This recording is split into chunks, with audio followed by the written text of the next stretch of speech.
प्रणाम गुरुजी, प्रणाम नीता ताई और सारे एवाय साधकों को मेरा सादर प्रणाम। मैं हूँ शिल्पा तलवेलकर। मैं और मेरा परिवार 2020 से अंतरयोग के साथ जुड़ा हुआ है। हाल ही में अप्रैल 2025 में मैंने और मेरे हस्बैंड ने नाड़ी पट्टी का रीडिंग लिया था सेकेंड टाइम। तो उसमें दोनों की पट्टी में ऐसे आया था कि आपका कुछ अटका हुआ धन होगा जो आपको इस साल के एंड तक मिल जाएगा। तो हुआ यूं कि हम लोगों ने 25-30 साल पहले एक प्लॉट लिया था। एक अच्छे से गेटेड सोसाइटी में डेवलपर के थ्रू लिया था प्लॉट, ये सोचते हुए कि यहाँ पे इंक्रोचमेंट होगा नहीं और ये एक अच्छी और सेफ इन्वेस्टमेंट होगी। उसके बाद में मेरे हस्बैंड की ट्रांसफरेबल जॉब थी, हम लोग पूना में नहीं होते थे, तो ज़्यादा वो प्लॉट पे जाना हुआ नहीं। तकरीबन 10-12 इयर्स बैक हम लोगों ने वो प्लॉट बेचने की सोची और जब हम बेचने की सोच रहे थे तो ध्यान आया कि जो पेपर वर्क पेंडिंग था वो डेवलपर की तरफ से कंप्लीट नहीं हुआ था और उसकी वजह से हम लोग प्लॉट के लीगल ओनरशिप हमारे पास नहीं थी और हम वो बेच नहीं सकते। डेवलपर को अप्रोच किया, डेवलपर ने कुछ फिर से फीस ली मगर किया कुछ भी नहीं। हम लोगों ने एक लॉयर के पास भी केस ले गए, तो लॉयर ने कहा कि या तो आप using some wrong ways you get your land papers clear या otherwise you get it done from the developer. The first way was not acceptable to us and the second option was not happening. तो हम लोगों ने फिर सोचा कि let us consider this as a bad decision और हम लोगों ने बिल्कुल पानी छोड़ दिया था, उम्मीद छोड़ दी थी कि इस लैंड से कुछ हो सकता है। फिर 6 मंथ्स बैक ऐसे हुआ कि वहाँ पे जहाँ पे हमारा प्लॉट था वहाँ पे एयरपोर्ट के लिए सैंक्शन हुआ and the land prices just shot up. And फिर हमारे लॉयर ने बताया कि आप जल्दी से ये लैंड का जो पेपर वर्क है क्लियर कर लीजिए, क्योंकि अगर अभी लैंड गवर्नमेंट ने एक्वायर की तो क्योंकि आप उसके लीगल लैंड ओनर्स नहीं हो तो वो सारे जो पैसे हैं वो डेवलपर के पास चले जाएंगे। तो कोशिश तो हम कर रहे थे मगर हो कुछ नहीं रहा था। उस दौरान गुरुजी ने बताया कि वो नवग्रह का चैंटिंग लेने वाले हैं, तो हम लोगों ने उसके लिए रजिस्टर किया। जिस दिन हम लोगों ने रजिस्टर किया उसी दिन लॉयर का फ़ोन आया हमें और उन्होंने बोला कि गावठान जो एक्सपैंड हो गया है तो उसकी वजह से जो आपका लैंड की ओनरशिप है वो अब लीगल हो सकती है। आपको डेवलपर के पास ना जाते हुए भी आप वो रेगुलर कर सकते हो। उसके बाद में 25 को तो संडे था जब सूर्य उपासना शुरू हुई। 26 मई को मेरे हस्बैंड तलाठी ऑफिस में गए और उन्होंने पेपर वर्क शुरू कर दिया। हम लोगों ने सोचा कि अभी वो सब गवर्नमेंट ऑफिसेज है, सरकारी ऑफिसेज, तो 6 महीने साल तो लग ही जाएगा ये सब काम कंप्लीट होने में, पर कम से कम काम शुरू तो हुआ। To our surprise on 9th of June the 7/12 was in our hand. Like this was totally unheard of and unexpected. हम लोगों ने तो बिल्कुल उम्मीद ही छोड़ दी थी कि उस लैंड में से हमें कुछ मिल सकता है और we were just thinking it was a bad decision, just forget about the land. तो ये सब होना बहुत ही अचंभित करने वाली बात थी। गुरुजी कहते हैं कि सूर्य उपासना करोगे तो सूर्य रिप्रेजेंट्स गवर्नमेंट, फादर, बॉस, ये सबको सूर्य रिप्रेजेंट करता है।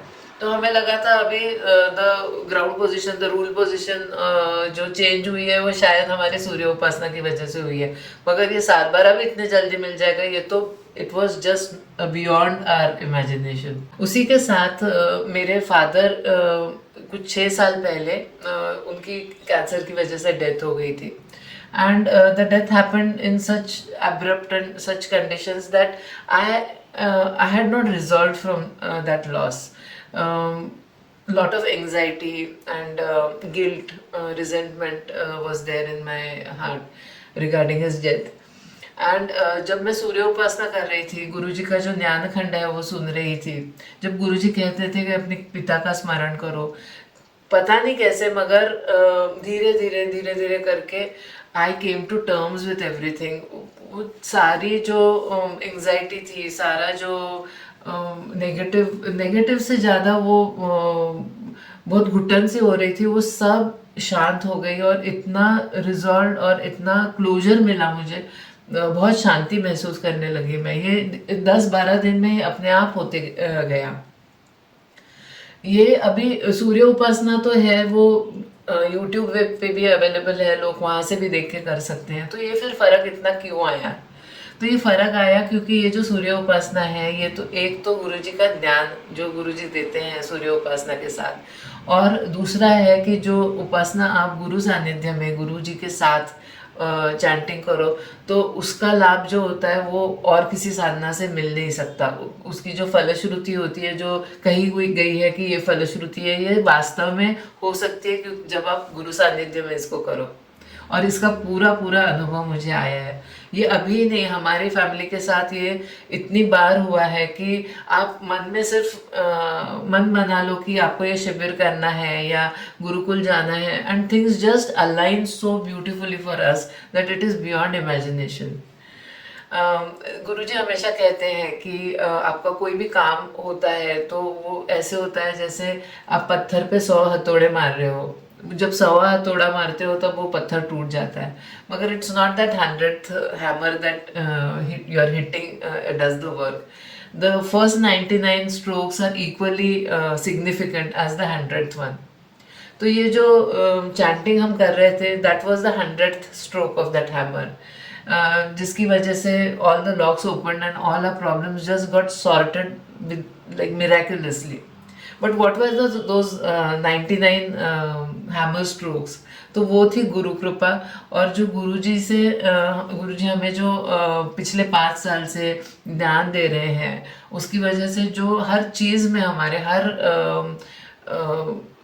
हेल्थ हो, वेल्थ हो, रिलेशनशिप्स हो, हर चीज़ में जो इतना बदलाव आया है, इतना ठहराव आया है, so much of peace that we experience in our day to day life, वो सब हो सका है because of guru kripa and the gyan that we get from guru ji.